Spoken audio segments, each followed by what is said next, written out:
A mudança silenciosa no mercado global por 60 anos, a indústria automotiva japonesa operou conforme um princípio que funcionou consistentemente em renária superior. Qualidade verificável, refinamento contínuo. A Toyota construiu seu império vendendo um Corolla cerca de 20% mais barato que o equivalente Ford, com maior durabilidade e menores custos de manutenção.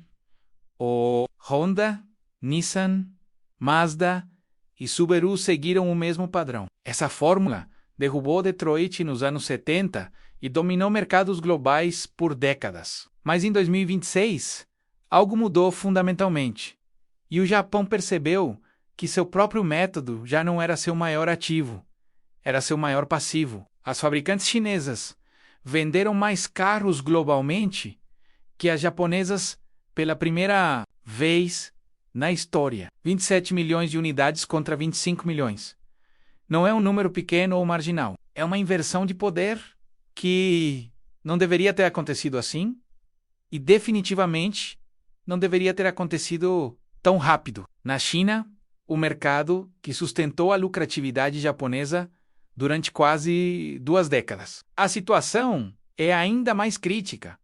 Fabricantes locais chinesas saltaram de menos de 40% do mercado para quase 70% das vendas de veículos de passeio em apenas 5 anos. Honda viu suas vendas internas caírem 31% em um único ano. Nissan acumulou queda aproximada de 50% em 5 anos. Números que, em qualquer outra indústria, significariam falência operacional ou aquisição forçada. Mas o Japão não entrou em colapso, entrou em transformação. Por que a China conseguiu fazer isso? Compreender o tamanho real do desafio exige olhar não apenas para vendas, mas para a velocidade de inovação e a estrutura de custos que a China construiu. Em 2015, Pequim lançou a estratégia Made in China 2025 e identificou veículos elétricos como prioridade nacional. Uma década depois,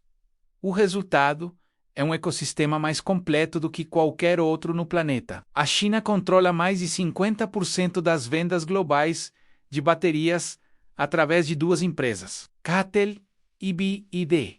Não através de superioridade tecnológica absoluta, mas através de subsídios diretos, infraestrutura de carregamento que cobre praticamente o território inteiro e controle vertical de toda a cadeia de baterias. Isso permite que uma fabricante chinesa produza um carro elétrico a 30% menos custo que na Europa ou América do Norte, simplesmente pela estrutura de custos de bateria. Mas números de custos não explicam tudo. A velocidade de inovação chinesa é genuinamente assustadora de uma perspectiva de gestão industrial tradicional. BYD vendeu 45 milhões de veículos elétricos e híbridos plug-in em um único ano, todos eles classificados como nova energia, sem nenhum carro a combustão pura. A marca virou a maior fabricante de baterias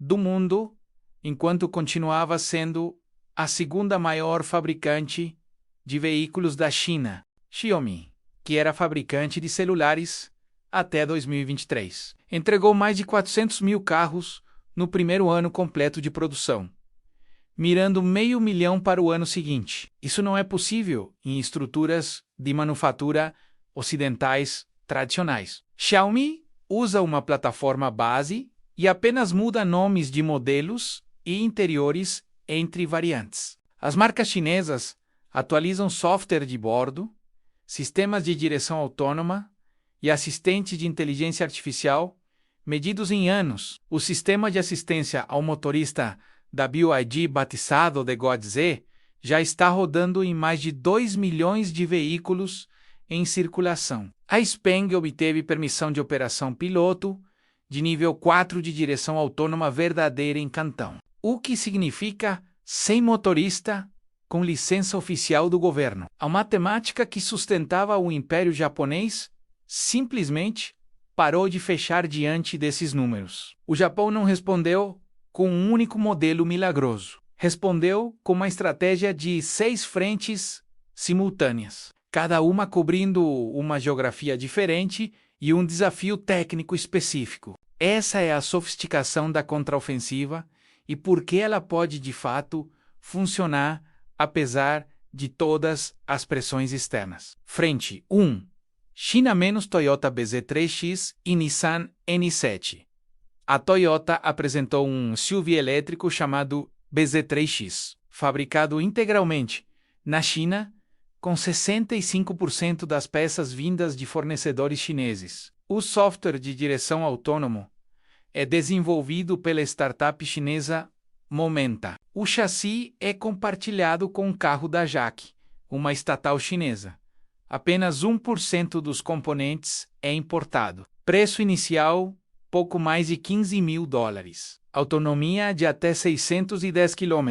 Chip NVIDIA Orin 10, com 254 TOPS de processamento, tela horizontal de 14 polegadas e meia, mais de 10.000 pedidos. Na primeira hora de venda, a Toyota usa o carro como laboratório de aprendizados para eventual exportação. Meses depois, virou o veículo elétrico de marca estrangeira mais vendido na China, ultrapassando o Intradérmica 3 da Volkswagen, BMW X3 e o próprio Nissan 7. A Nissan trouxe o N7 como segundo carro dessa contraofensiva e talvez o mais simbólico, depois de 5 anos consecutivos de queda no mercado chinês. A Nissan precificou o N7 em $16.500, exatamente o mesmo nível que o BYD King Lee, seu adversário direto. Foram obrigados a igualar preço com autonomia de até 625 km. Coeficiente aerodinâmico mais baixo que o Tesla Model 3 Highland, o Tesla mais aerodinâmico já produzido. Sistema operacional rodando em chip Snapdragon, o mesmo chip que está nos topos de linha chineses. 17.000 pedidos no primeiro mês, com 70% dos compradores trocando de marca por primeira vez. Frente 2 na Europa, Mazda E60, a Mazda lançou o e-Celeusha, através da joint venture Changyang Mazda, com plataforma da própria Changan, uma estatal chinesa. Mais de 30.000 pré-pedidos em pouco mais de 2 meses. Bateria de fosfato de ferro e lítio, com autonomia de até 600 km.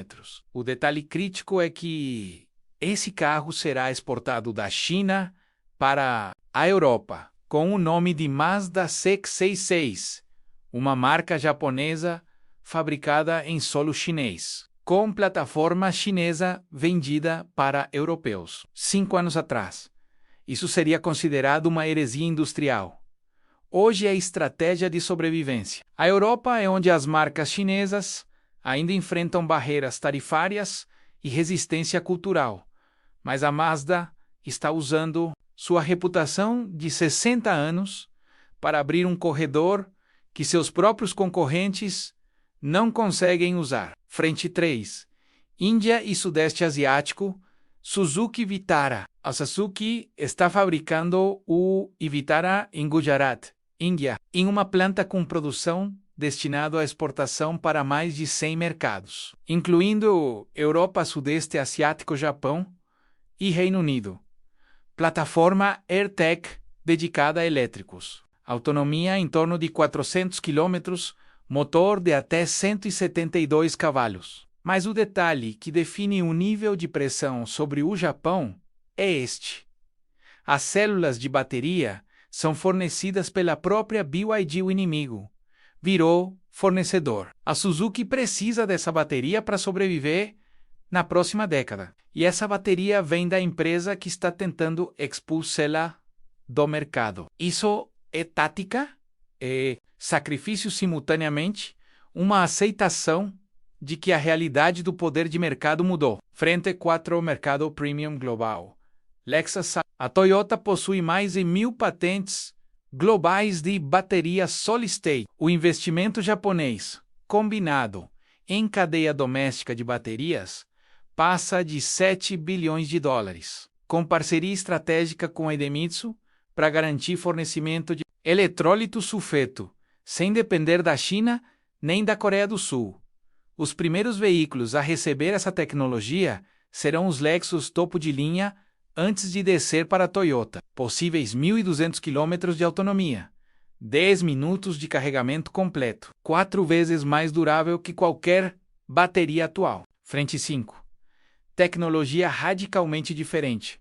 Honda Zero Series cancelada. A Honda apresentou em Las Vegas o sedã e o SUV da nova plataforma Zero com bateria robusta, motor de até 482 cavalos, com configuração plana, sistema operacional batizado de AMU em homenagem ao robô humanoide da casa e direção autônoma nível 3, com olhos fora da estrada. Tudo isso foi cancelado em uma única reunião. A Honda apostou alto em construir nos Estados Unidos e foi atropelada pela mudança de política tributária quando o crédito federal de $7.500 por veículo desapareceu. Virou um símbolo do risco da estratégia.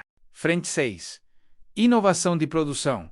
Xiaomi como referência. Não é uma fabricante japonesa, mas é o padrão que o Japão está observando. Xiaomi produz um carro a cada 76 segundos em sua fábrica fora de Pequim. Isso não é uma taxa teórica, é realidade documentada. Nenhuma planta automotiva japonesa se aproxima dessa velocidade de produção e isso ressalta a lacuna não apenas em engenharia, mas em manufatura pura. A sofisticação geográfica da estratégia. A chave para entender por que essa estratégia pode funcionar reside em sua compartimentalização geográfica. Nenhuma nação sozinha consegue fazer tudo, mas o Japão, através de seus parceiros regionais, consegue cobrir simultaneamente a China, Europa, Índia, Sudeste Asiático e mercados premium globais. Isso é impossível para uma fabricante chinesa sozinha fazer com a mesma profundidade de integração e confiabilidade que a Toyota construiu em 60 anos. Quando um terreno político muda em um continente, como aconteceu com a Honda, e o cancelamento do programa americano, a operação em outro continente continua funcionando. A Tesla exporta Model 3 de Xangai para a Europa, mas Tesla não tem a presença integrada que Toyota tem no Japão, Tailândia, Vietnã, Índia, China e Indonésia simultaneamente. O risco oculto.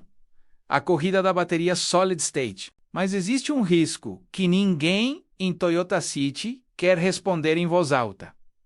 E se essa bateria Solid State atrasar em 2 anos, a janela técnica do Japão pode fechar antes mesmo de se abrir. Em algum momento dos próximos anos, um engenheiro da Toyota vai apertar um botão que dá início à produção em série da primeira bateria Solid State comercial do mundo. No mesmo dia, lá em Cantão, Nanjing ou Shenzhen, um engenheiro chinês de CATL ou BYD vai apertar o botão equivalente. A diferença entre as duas baterias talvez seja autonomia 6 meses, de timing ou algumas centenas de patentes. Independentemente, isso pode decidir qual marca vai continuar existindo daqui 20 anos. Atrasar a bateria Solid State não significa perder uma venda. Significa perder a janela histórica inteira de liderança tecnológica. Porque,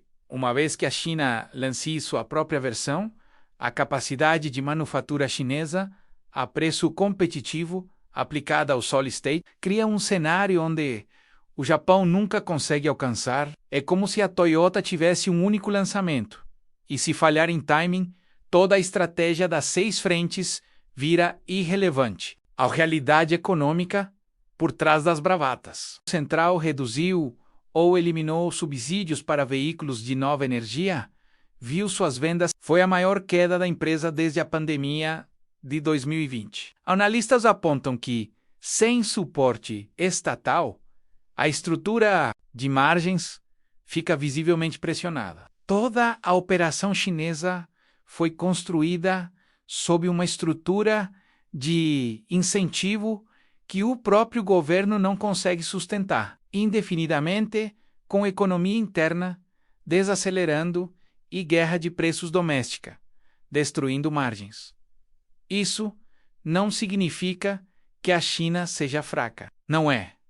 Mas significa que, pela primeira vez em uma década, voltou a estar do lado de quem tem caixa, paciência acumulada e patentes registradas. Essas são vantagens que não podem ser subsidiadas indefinidamente. E o Japão tem todas elas em abundância. A pergunta estratégica final: o Japão não está tentando ganhar a corrida dos elétricos. Está lutando para barrar a concorrência e não virar a Detroit dos anos 80. O preço da derrota é virar fornecedor de quem você passou meio século treinando e até desdenhando. Mas a possibilidade existe: 6 carros em 6 geografias diferentes. Diversificação extrema de risco. Uso inteligente de parcerias locais. Investimento massivo em tecnologia proprietária que a China não consegue replicar rapidamente. Isso é sofisticação estratégica de verdade. Mas ainda depende de fatores fora do controle de qualquer fabricante. Política tributária americana, tarifas europeias, dinâmica de subsídios chineses e o timing da bateria solid state. O jogo não está decidido. Está apenas começando sua fase crítica